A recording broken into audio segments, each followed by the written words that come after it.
In this video, I'm going to show you how to edit your homepage.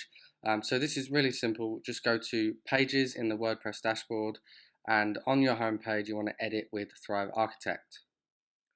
So the way I've designed this homepage, as you can see, it's pretty basic, but it's definitely good enough to get you started. And the whole idea is to make this as easy as possible for you to just swap out the information and get on with creating content and building links. Now, the first thing I'll point out is that this top bar here, the header, is not editable in Thrive Architect or any page builder for that matter. The reason is it's handled by the theme. So the menu here is handled under the menu settings, and your logo is added under the customizer. So again, this cannot be edited. This is something you have to take care of outside of Thrive Architect. Now, for the banner, this is very, very simple. Just click on the image, and in the sidebar, you can navigate down to the image layer. Now, one thing I'll point out here is that there's actually two layers. We have a solid color over the image, and the solid color has a lower opacity, so it lets through some of that color.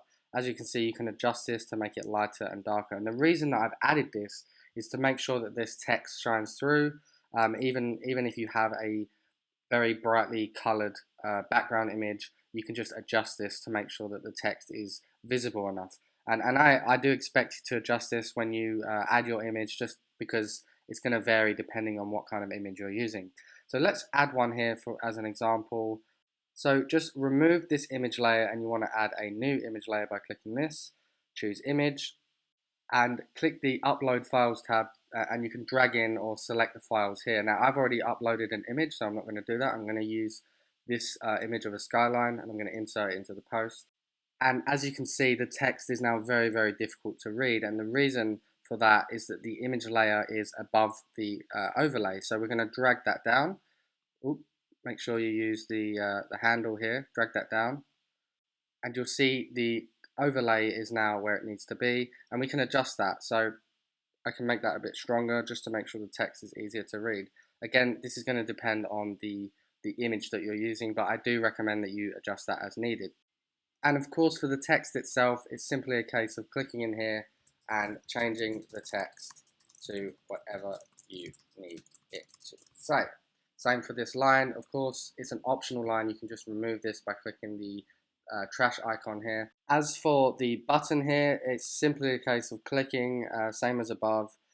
You can change the text itself. You can change the style of the text.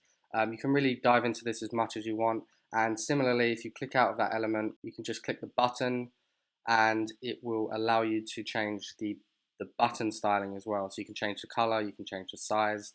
Let's change this to a green.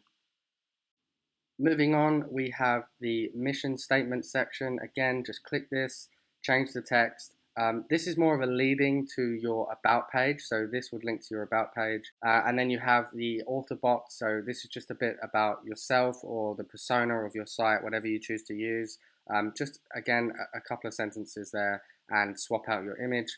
Changing this is just a case of clicking off of this element, clicking to that one, and clicking change image, and you can swap it out for a picture of yourself. One thing to note is that the image style is set to circle, so you don't need to play around with the image in Photoshop. Just drop your image in and it will take care of the rest. As for the latest post section, this is automatically updated. You can click this element and change some of the styling options here. Definitely not necessary, but again, that's up to you. With the footer, same as the header, this is not editable within Thrive Architect. This is handled by your theme, and it will be handled under the menu settings and the customizer. So really, there's only 3 or 4 core sections here that you need to worry about: the hero image, the mission statement, the author box, and the latest post. So once you've swapped those out, changed the colors, changed the text, changed a few images, you're going to be good to go. So that's all for this video, and I will see you in the next one.